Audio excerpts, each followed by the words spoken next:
இந்திய தொழில்முனைவோரின் கரங்களை வலுப்படுத்தும் முயற்சியில் துக்கோன்ஸ் பூமி கடனுதவி திட்டத்திற்கு வரலாற்றில் இல்லாத அளவுக்கு 100 மில்லியன் ரிங்கிட் நிதி ஒதுக்கப்பட்டுள்ளது.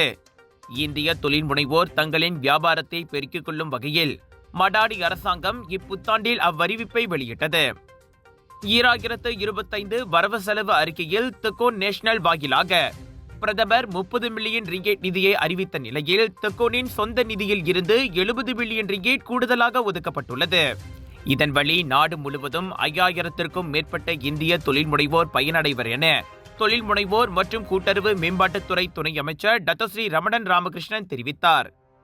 இந்த 100 மில்லியன் ரிங்கேட் நிதியில் 50 மில்லியன் ரிங்கேட் பூமி திட்டத்திற்கும் மீதி 50 மில்லியன் ரிங்கேட் பூமி கோஸ்பீக் திட்டத்திற்கும் பயன்படுத்தப்படும். இவ்விரு திட்டங்கள் வாயிலாக கடனுதவிக்கு விண்ணப்பிக்கும் இந்திய தொழில் முனைவர்களுக்கு 7 நாட்களில் முடிவு தெரியும். அடையாள அட்டை நகல், SSM பதிவு சான்றிதழ், வங்கி கணக்கறிக்கை, வணிக புகைப்படங்கள், LSDN பதிவு பாரம் போன்ற ஆவணங்கள் விண்ணப்ப படிவங்களுடன் வர வேண்டும். வழக்கம் போல் இக்கடனுதவி விநியோகத்தையும் தாமே நேரில் கண்காணிக்கவிருப்பதாக டத்தோஸ்ரீ ரமணன் கூறினார். 2007 ஆண்டு அறிமுகம் கண்டதில் இருந்து இதுவரை 500 மில்லியன் ரிங்கேட் நிதி ஒதுக்கீட்டில் 26,804 இந்திய தொழில் முனைவர்கள் இந்த பூமி திட்டத்தில் பயனடைந்துள்ளது குறிப்பிடத்தக்கது. ஜோர் சிங்கப்பூர் மக்களே, நாட்டின் தலை சிறந்த புகழ்பெற்ற இந்தியன் எக்ஸிபிஷன் ஏற்பாட்டாளர் கலர்ஸ் ஆஃப் இந்தியா வழங்கும் பிரம்மாண்டத்தின் உச்சம் southern international Indian expo and viral food festival 24 ஜனவரியிலிருந்து 2 பிப்ரவரி வரை தாசிக் சென்ட்ரல் ஸ்கூடாய் ஜோபார்வில் latest Indian wedding collections, travel packages, tattoo artist, ladies accessories, jewelry, clothing collections, sari, kurtas, kurtis, Punjabi suits, lehengas, jippa, kids wear and more. Big sale, big discount. கடந்தாண்டு மாணவர்களுக்கு அறிமுகப்படுத்தப்பட்ட மடானி புத்தக பற்றுச்சீட்டு திட்டம் நல்ல பலனை தந்திருப்பதால் வரும் காலத்தில் அது ஆசிரியர்களுக்கும் விரிவுபடுத்தப்படலாம். கல்வி அமைச்சர் ஃபட்லினா சீடேக் அதனை கோடி காட்டியுள்ளார். ஆரம்ப பள்ளி மாணவர்களுக்கு 50 ரிங்கேட்டும், இடைநிலை பள்ளி மற்றும் உயர்கல்வி கூட மாணவர்களுக்கு 100 ரிங்கேட்டுமாக வழங்கப்பட்ட அப்புத்தக பற்றுச்சீட்டை கடந்த ஆண்டு அனைத்து மாணவர்களும் பயன்படுத்தினர். அவ்வெற்றி குறித்து விரைவில் அமைச்சரவையில் தாம் தாக்கல் செய்ய உள்ள அறிக்கையில் அதனை ஆசிரியர்களுக்கு விரிவுபடுத்தும் பரிந்துரையும் இடம்பெறும் என அவர் கூறினார். நிதி அமைச்சருடன் அது குறித்து விவாதிப்பதாகவும் கூறிய ஃபட்லினா நல்ல செய்தி கிடைக்கும் என நம்பிக்கை தெரிவித்தார். இத்திட்டம் வாசிப்பு கலாச்சாரத்திலும் குழந்தைகளுக்கிடையே வாசிப்பு பழக்கத்தை மேம்படுத்துவதிலும் நேரடி தாக்கத்தை ஏற்படுத்தியுள்ளது என்றார் அவர். கடந்த ஆண்டு மே மாதம் கோலாலம்பூர் அனைத்துலக புத்தக விழாவை தொடக்கி வைத்த பிரதமர் அரசு மற்றும் தனியார் உயர்கல்வி கூட மாணவர்களுக்கு இந்த மடானி புத்தக பற்றுச்சீட்டு உதவியை அறிவித்தார்.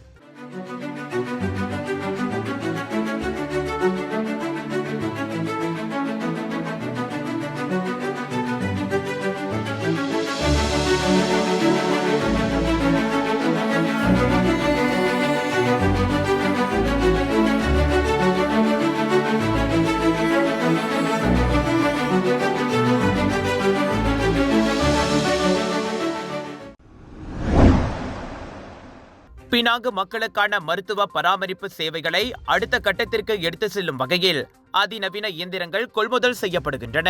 ஜெர்மனியின் எல்வேஷன் நிறுவனத்தில் இருந்து 3 piezo wave 2 touch focus shock wave இயந்திரங்களை வாங்குவதாக பாகான் நாடாளுமன்ற உறுப்பினர் லிம் குவான் எங் அறிவித்தார். தலா 1,50,000 ரிங்கேட் மதிப்புள்ள இந்த அதிநவீன பிசியோதெரபி இயந்திரங்கள் பினாங்கு மருத்துவமனையிலும் ஆயர் இத்தாம் சுகாதார கிளினிக்கிலும் நிறுவப்பட உள்ளன.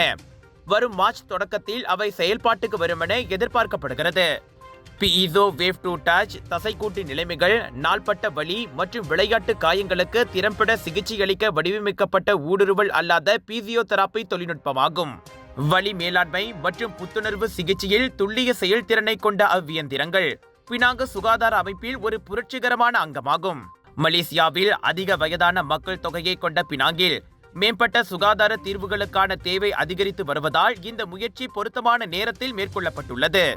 இதன் வழி மலேசியாவில் அரசாங்க சுகாதார மையங்களில் இந்த தொழில்நுட்பத்தை அறிமுகப்படுத்தும் முதல் மாநிலமாக பினாங்கு திகழ்வதால் முன்னாள் முதல் அமைச்சருமான குவான் எங் கூறினார். பீசோ வேவ் 2 டச் இயந்திரங்கள் வரும் ஆண்டுகளில் எண்ணற்ற நோயாளிகளுக்கு நம்பிக்கையையும் நிவாரணத்தையும் தரும் என்றார் அவர். கோலாலம்பூர் சிரம்பான் நெடுஞ்சாலையில் நேற்று காலையில் விபத்தில் சிக்கிய மோட்டார் சைக்கிள் ஓட்டி ஒருவருக்கு அவ்வழியை கடந்த போலீஸ் படை தலைவர் தான் ஸ்ரீ ரசருடின் ஹுசேன் உதவி நல்கிய சம்பவம் பலரின் கவனத்தை ஈர்த்ததோடு பாராட்டியும் குவித்துள்ளது. மாதாந்திர பேரணியில் கலந்து கொள்வதற்காக தனது வீட்டிலிருந்து புக்கிட் அமானை நோக்கி ஐஜிபி சென்று கொண்டிருந்த போது நேற்று காலை 7:39 மணி அளவில் இந்த விபத்து நிகழ்ந்தது. விபத்தை கண்டதுமே தனது வாகனத்தை நிறுத்தி காயமுற்ற 50 வயது மதிக்கத்தக்க மோட்டார் சைக்கிள் ஓட்டிக்கு சக போலீசாரின் துணையுடன் உடனடி உதவி வழங்கியதாகவும் அவசர தொலைபேசி எண்ணிற்கு அழைத்து ஆம்புலன்ஸ் மற்றும் போக்குவரத்து போலீசாரை அழைக்க உத்தரவிட்டதாகவும் ஐஜிபி தெரிவித்தார். இதனிடையே சமூக ஊடகங்களில் பரவிய வீடியோவில் மக்கள் தன்னார்வ குழுவின் ரேலா சிறுடியில் இருந்த அந்த மோட்டார் சைக்கிள் ஓட்டுநர் மற்றொரு காரை தவிர்க்க முயற்சிகையில் கார் ஒன்றின் பின்னால் மோதி விபத்துக்குள்ளானது தெரியவந்துள்ளது. பண்டார் துன்ராசா சுற்று வட்டாரத்தில் சாலையின் கையிருப்பு நிலப்பகுதியில் சட்டவிரோதமாக கட்டப்பட்டிருந்த 4 நிர்மாணிப்புகளை கோலாலம்பூர் மாநகர் மன்றம் உடைத்தது. அனுமதியின்றி கட்டப்பட்டிருந்த அந்த நிர்மாணிப்புகள் 1974 ஆண்டின் சாலை, கால்வாய் மற்றும் கட்டிட சட்டத்தின் கீழ் உடைக்கப்பட்டதாக கோலாலம்பூர் மாநகர மன்றத்தின் முகநூலில் தெரிவிக்கப்பட்டது. இதுபோன்ற சட்டவிரோத நிர்மாணிப்பு இடங்களை தகர்த்தெறியும் நடவடிக்கையில் கோலாலம்பூர் மாநகர் மன்றம் தொடர்ந்து ஈடுபடும் என்றும் அறிவிக்கப்பட்டுள்ளது.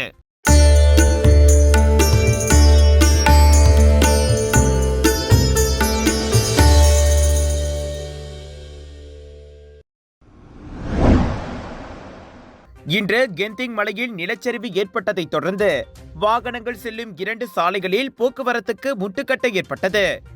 எனினும் உயிர் சேதம் எதுவும் ஏற்படவில்லை.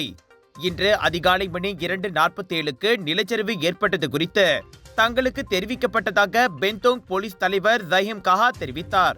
இந்த நிலச்சரிவினால் ஜாலான் எம்பர்கோட் மற்றும் ஜாலான் இயோன் டெலிமனில் அனைத்து போக்குவரத்தும் செல்ல முடியாத நிலை ஏற்பட்டது. நிலச்சரிவு ஏற்பட்ட பகுதியில் சொத்துடைமைக்கு மட்டுமே சேதம் ஏற்பட்டது. பாதிக்கப்பட்ட இடத்தில் தூய்மைப்படுத்தும் பணி இன்று பிற்பகல் 2 மணி அளவில் நிறைவடைந்ததை தொடர்ந்து சாலைகள் வாகனங்களுக்கு மீண்டும் திறந்துவிடப்பட்டன. நிலச்சரிவு ஏற்பட்ட பகுதியை அதிகாரிகள் தொடர்ந்து கண்காணித்து வருவார்கள். இச்சம்பவம் குறித்து பொதுமக்கள் பொய்யான தகவல்களை பரப்புவதோ அல்லது ஆருடங்களை வெளியிட வேண்டாம் என கேட்டுக் கொள்ளப்பட்டனர். போலீஸ் காலர் பேட்ச்கள் கொண்ட ஒரு ஜோடி மெய்க்காவலர் சீருடைகள் உட்பட போலீஸ் உபகரணங்களை வைத்திருந்ததற்காக 35 வயது ஆடவருக்கு 50 ரிங்கெட் அபராதம் விதிக்கப்பட்டுள்ளது. ஸ்லாங்கோர் செப்பாங் மஜிஸ்ட்ரேட் நீதிமன்றத்தில் புதன்கிழமை கொண்டுவரப்பட்ட குற்றச்சாட்டை அந்நபர் ஒப்புக்கொண்டதை அடுத்து நீதிபதி அந்த அபராதத்தை விதித்தார். 1955 சிறு சிறு குற்றங்கள் சட்டத்தின் 16வது பிரிவின் கீழ் அத்தண்டனை விதிக்கப்பட்டதாக செப்பாங் போலீஸ் துணைத் தலைவர் ஷான் கோபால் கிருஷ்ணன் கூறினார். அக்குற்றத்திற்கு அதிகபட்சம் 50 ரிங்கெட் அபராதமும் 6 வார சிறையும் விதிக்க சட்டத்தில் இடமுண்டு. பண்டார் பாரு சாலா திங்கி கோத்தா ஒரிசான் கிப்மால் சென்ட்ரல் அருகே ஜனவரி 12ஆம் தேதி அவ்வாடவர் கைதானார். அவரின் காரை போலீசார் சோதனையிட்ட போது மேற்கொண்ட போலீஸ் உபகரணங்கள் கைப்பற்றப்பட்டன. அவற்றை வைத்திருந்ததற்கான சரியான விளக்கம் அவரிடம் இல்லாததால் விசாரணைக்காக அவர் தடுத்து வைக்கப்பட்டார்.